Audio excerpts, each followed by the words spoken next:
പ്രിയ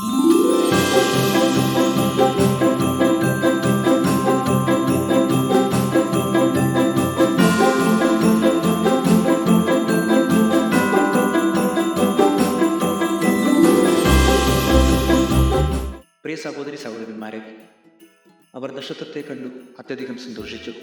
മത്തായി 2:10. ഇന്ന് നാം ക്രിസ്മസിൻ്റെ വെളിച്ചത്തിലേക്കുള്ള യാത്രയുടെ ഭാഗമാണ്.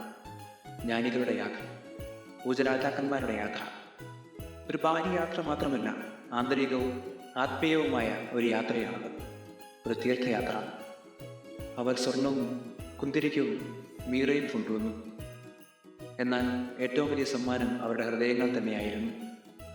ഹെൻറി വാൻ ഡിക്കിൻ്റെ ഒരു ചെറുകഥയുണ്ട്, ദ അതർ വൈസ് മാൻ. ഈ കഥ നമ്മോട് പറയുന്നത് ഇതാണ്. നാലാമനായ ഒരു ജ്ഞാനി വർത്തമാൻ യേശുവിനെ കാണാൻ പുറപ്പെട്ടു. 3 സമ്മാനങ്ങളുമായി 3 രത്നങ്ങൾ.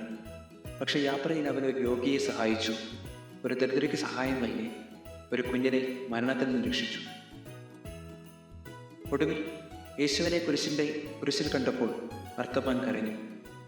ഞാൻ നിന്നെ കാണാൻ 33 വർഷം തിരിഞ്ഞു, പക്ഷെ നിന്നെ കണ്ടില്ല. ഞാൻ നിനക്കായി 33 വർഷം കാത്തിരുന്നു, പക്ഷേ നീ എൻ്റെ മുൻപിൽ വന്നില്ല. നിനക്കായി തരാൻ എൻ്റെ കയ്യിൽ ഇനി ഒന്നുമില്ല. അപ്പോൾ ഒരു ശബ്ദം മുഴങ്ങി, നീ ഏറ്റവും താഴെയുള്ളവർക്ക് ചെയ്തത് തന്നെയാണ് നീ എനിക്ക് ചെയ്തത്.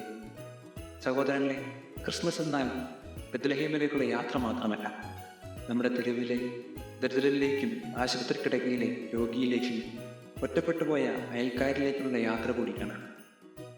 ജ്ഞാനികൾ നക്ഷത്രം പിന്തുടർന്നു. നമ്മൾ യേശുവിൻ്റെ സ്നേഹത്തിൻ്റെ നക്ഷത്രം പിന്തുടരുന്നു. ഈ ക്രിസ്മസ് കാലത്ത് നമുക്ക് ഓരോരുത്തർക്കും ഒരു 4ാമത്തെ ജ്ഞാനിയാകാം. വൈകിയാലും വഴിതെറ്റിയാലും യേശുവിനെ കാണാൻ തീർച്ചയായും എത്തിച്ചേരുന്നവൻ. അവൻ എപ്പോഴും പുൽത്തൊഴുത്തിൽ കിടക്കുന്നില്ല. അവൻ നമ്മുടെ ഹൃദയത്തിൽ ജനിക്കാൻ കാത്തിരിക്കുന്നു. കിഴക്കു നിന്ന് വന്ന രാജാക്കന്മാർ നക്ഷത്രത്തെ അനുഗമിച്ച് യേശുവിനെ കണ്ടെത്തിയതുപോലെ ദൈവത്തിൻ്റെ വെളിച്ചം തേടി സത്യത്തിനു മുൻപിൽ വിനയത്തോടെ നടക്കാൻ നമ്മയും ക്രിസ്മസ് ക്ഷണിക്കുന്നു.